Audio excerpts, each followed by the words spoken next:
Alguns dizem que uma boa receita é juntar os melhores ingredientes e pronto. Outros dizem que é só seguir a receita que o resultado é certeiro. Para nós, a receita não é um guia ou um passo a passo.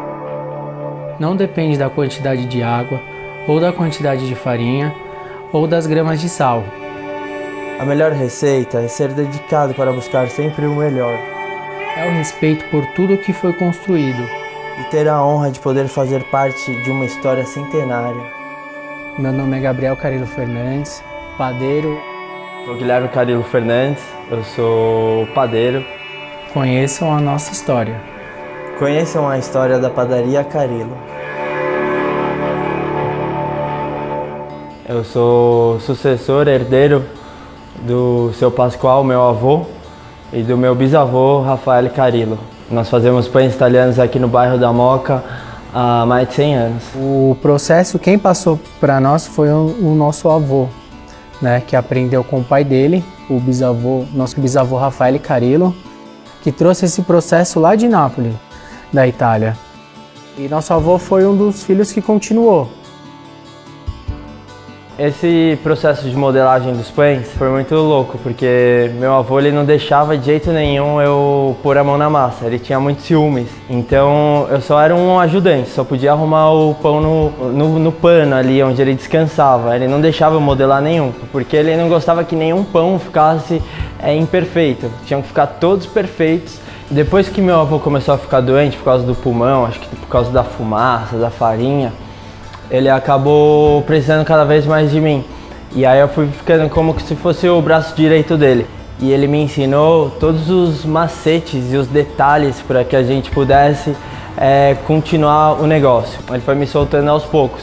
E foi impressionante, porque conforme ele foi me soltando, o último parte que eu precisava para anotar, para poder ter todos os detalhes de todo o processo da produção anotado, foi o último dia que ele veio trabalhar. Sim, meu avô era uma figura, ele trabalhava sem camiseta, no verão, a gente ficava de bermuda, chinelo, a gente punha o braço direto na massa, assim, e enrolava, e era o modelo dele. E uma das coisas que eu sempre quis é que a gente pudesse fazer o pão sempre na frente do cliente.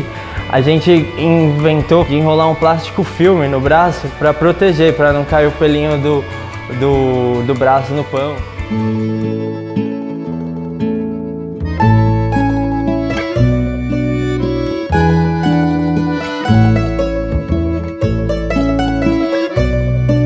Então, quando eu bati a primeira massa, eu fiz as entregas e aí eu peguei um pão que sobrou daquele dia e fui levar o dinheiro das vendas para ele e levei o pão. Ele estava na cama, na casa da minha avó, e aí eu falei: ó, avô, esse foi o pão que eu fiz, o que você achou?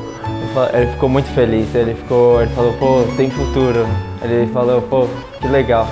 Aí todos os dias eu fazia o pão, fazia as entregas, levava o dinheiro para ele e levava um pão para ele ver. Que a freguesia, desde que meu avô era vivo, que ele passou pra gente a rota, são fregueses italianos, são moradores daqui da região, que vieram com ele nessa época da guerra, lá atrás, que vieram aqui pro Brasil.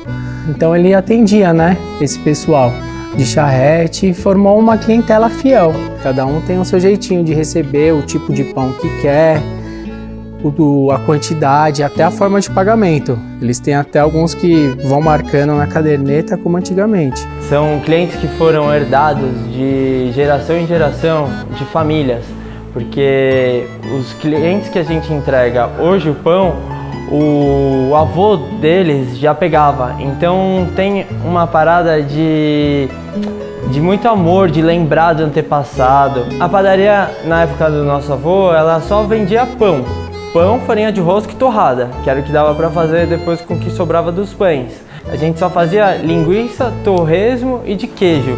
Hoje a gente já faz mais de 10 sabores de recheados.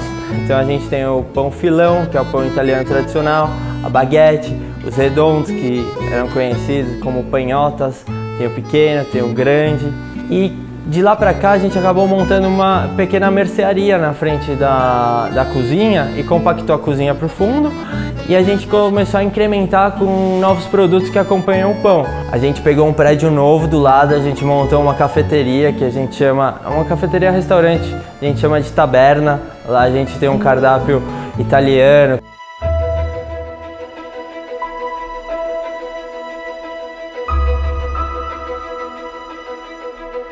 Eu creio que o grande toque do chefe que a gente tem que dar, não só no pão, no alimento, no nosso trabalho, mas sim na nossa vida, é você colocar toda a sua alma, todo o seu coração, todo o seu conhecimento, todo o seu saber para poder fazer o seu melhor.